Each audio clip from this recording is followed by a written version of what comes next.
ये देश विरोधी ठगबंधन है। ये ठग लोगों का गठबंधन है। आरक्षण के नाम पे तथाकथित लोग रोड पे उतरे, कह रहे थे भारत बंद है।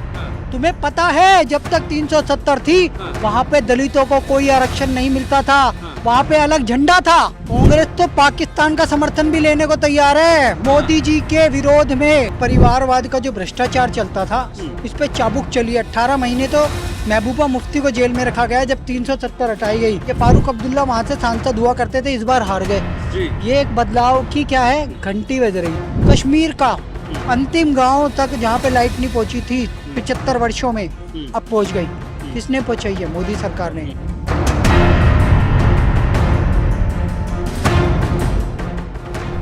नमस्कार, एनएफ न्यूज़ देख रहे हैं आप। मैं हूं आपके साथ अभिषेक कुमार। बड़ी खबर जम्मू कश्मीर से सामने आई है, जहां पे नेशनल कॉन्फ्रेंस यानी फारूक अब्दुल्ला की जो पार्टी है नेशनल कॉन्फ्रेंस, उसका गठबंधन हो रहा है कांग्रेस के साथ।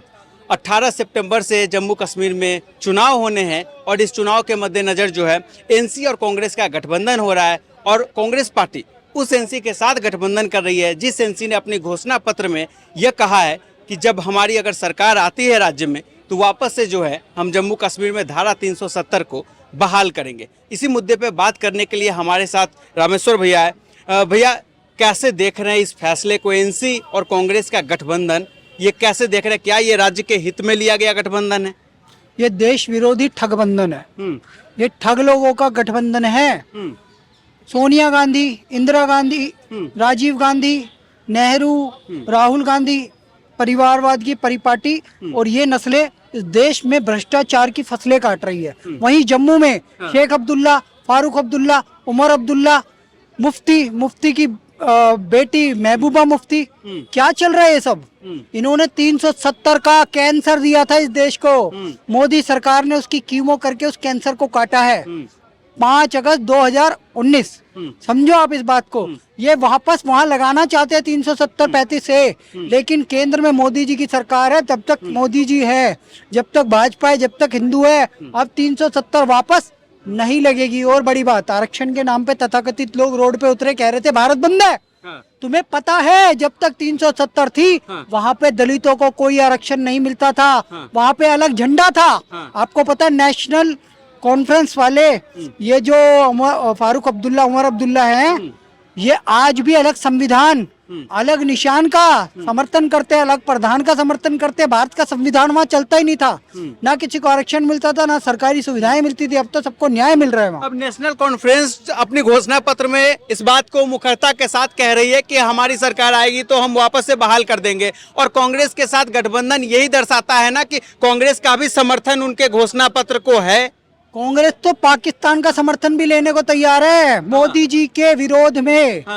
और ये पाकिस्तान ही बोल सकता है 370 हटा देंगे, पाकिस्तानी बोल ही है। और जम्मू में राहुल गांधी का भी ये बयान आता है इस गठबंधन को लेकर कि हमें पूरा भरोसा, ये गठबंधन हमारे लिए फायदेमंद होगा और राज्य का इससे भला होगा, इससे सैनिकों का भला होगा, हमारे कार्यकर्ता में उत्साह आएगा। राहुल गांधी ऐसा करे तो क्या कांग्रेस वाकई अब बैसाखियों के सहारे ही चल रही है? बैसाखियों के बिना नहीं चल सकती है कांग्रेस? सर, ये गठबंधन ही मैं फिर दोबारा कह रहा हूँ, ठगबंधन है। ये कश्मीर के युवाओं को रोकने का, उनकी प्रतिभा को रोकने का ठगबंधन है। वहाँ के बच्चे कबड्डी में जा रहे हैं, कोई आईएएस बन रहा है, कोई आईपीएस बन रहा है, कोई किसी में पार्टिसिपेट कर रहा है।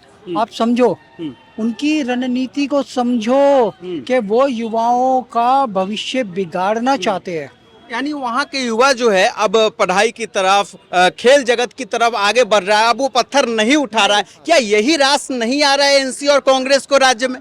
एनसी और कांग्रेस के समय पे गिलानी और क्या नाम है, यासीन मलिक जो कांग्रेस कार्यालय में सीधा जाता था, मनमोहन सिंह से मिला करता था और प्रधानमंत्री कार्यालय में उसकी एंट्री थी। यासीन मलिक वो व्यक्ति है, जब आतंकी बुरहान वानी मारा गया था तो उसके विरोध प्रदर्शन में ये पाकिस्तान की लड़की से शादी करने वाला यासीन मलिक वहाँ हाफिज सईद के साथ प्रदर्शन में बैठा था। आज वो तिहाड़ जेल में मोदी की वजह से। समझो, ये फिर दोबारा आतंकियों पनपाने देना चाहते हैं। 500 से 1000 रुपए, 2000 रुपए, 1500 रुपए पत्थर फेंकने का मिलता था। यालिब गालिब चालिब के नारे लगते थे। और वहाँ पे एक आयुब पंडित करके को पुलिस डीजीपी या कुछ हुआ करते थे, उन्हें मस्जिद के बाहर मार दिया था। ये शक के दायरे में कि हिंदू है। सोचो अब आप, काफिरों को कत्लेआम हुआ था यालिब गालिब चालिब कह के।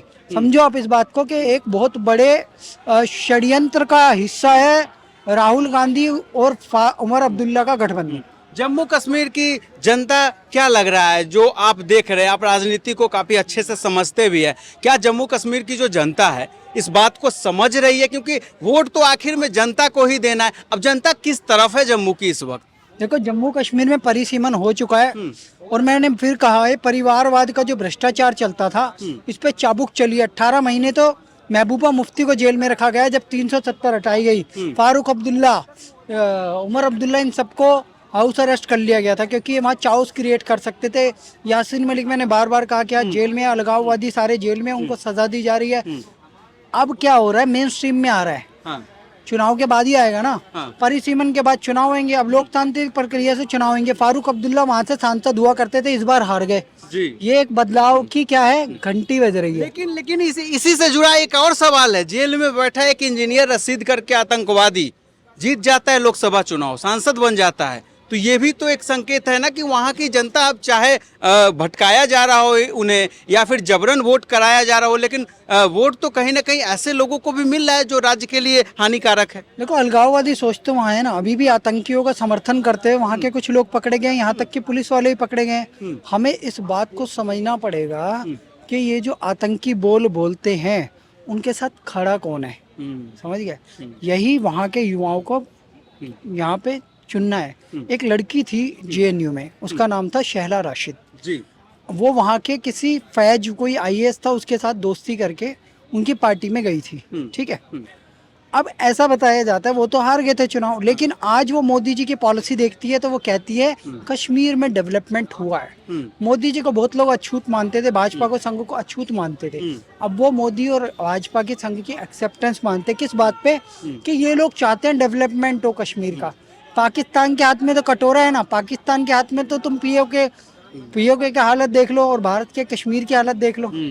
हम चाहते हैं कि मोदी सरकार पीओके को भारत में मिला ले और पाकिस्तान की कोई पॉलिसी ना चले। वहाँ के युवा भी अब मोदी जी को चुनेंगे। दुबई की कंपनी का सबसे बड़ा मॉल वहाँ बन रहा है और वहाँ के युवाओं को रोजगार उपलब्ध कराने की एक बहुत बड़ी मुहिम चल रही है।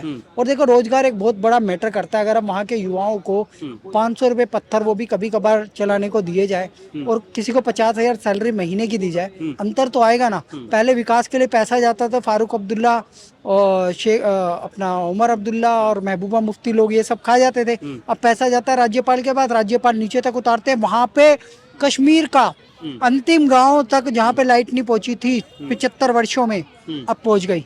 किसने पहुंचाई है? मोदी सरकार ने। हर घर जल, नल से जल, जो इनकी स्कीम है उसके तहत वहाँ पे महिलाओं को सिलेंडर दे दिया जो लकड़ी जलाया करती थी। कि गरीब कल्याण विकास योजनाएं वहाँ पे चल रही हैं। 80 करोड़ लोग जो इस देश के, उनमें से कश्मीर के लोग भी थे जिन्हें अनाज मिल रहा है। वैक्सीनेशन कश्मीर के लोगों को भी तो मिली है। पहले उन्हें आइसोलेट किया हुआ था, लेकिन अब उनका ध्यान रखा जा रहा है, वो मेन स्ट्रीम में आ चुके हैं।